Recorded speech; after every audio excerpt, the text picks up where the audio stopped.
here we have a Shabti, one of these servant figurines for the afterlife. Yeah. Again.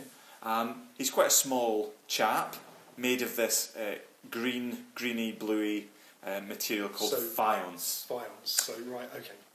Which is this glazed ceramic that you make by mixing. Yeah, you basically get quartz, right? Sand. Crushed glass, crush it up and mix it with a binding agent like lime, that kind of thing, and push it into a mould. Yeah. And then fire it in the oven at a really high temperature. Yeah. And the sort of this kind of floats to the surface. The glaze. This glassy effect, Yeah, so the key bit with faience, of course, is introducing some kind of colourant. So if you stick in some copper compound, you're going to get a green-blue colour, just like this chap. Sure. So very common material for these servant figurines that you make in large numbers. Yeah. Again, the detail is great. The face. Yeah, especially for an object that's quite small as well, actually. The Mould detail's made. Fantastic. So again, that kind of tells us something about this chap. Indeed. That he wasn't just nobody. Oh, do we know anything about him? There are hieroglyphs on the back. Yeah, we've got quite a telling set of hieroglyphs.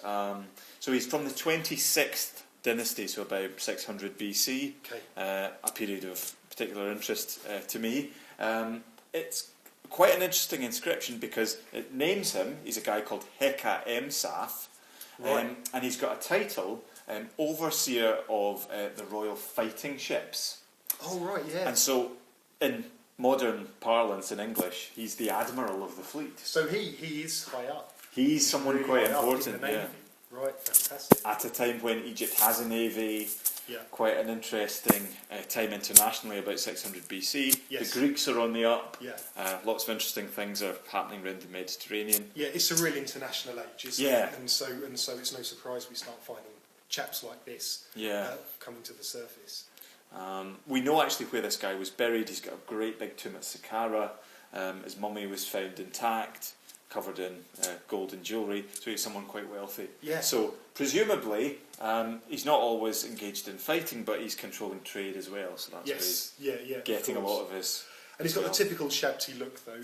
Yeah. So no weaponry and those sorts of things, but Nope. the agricultural tools, because that's the job this Shabti is supposed to do in the afterlife. Exactly, and he's got this little basket on the back of his. So he's got a basket over his shoulder to throw the harvest. Yeah, pieces, the right. seed Yeah. out into the newly ploughed furrows that all the other little Shabtis. Just out of interest, so we've got a context for this chap. Do we know of any other Shabtis? Or of his? Yeah. Of his. Yeah. In other museums, Heka Emsaf is quite well represented.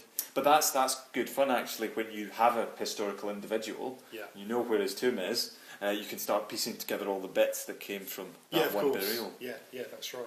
But clearly someone involved in the military in an international age, as you say, and someone who benefited from the fruits of international trade. Yeah, of course, and held in high regard within the state as well. So, nice gifts for the tomb, I'd expect. Surely, such as really nice looking Shabtis.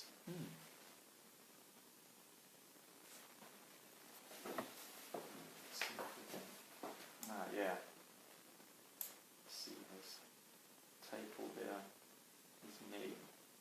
Heka Emsaf, magic in his protection. Sexy.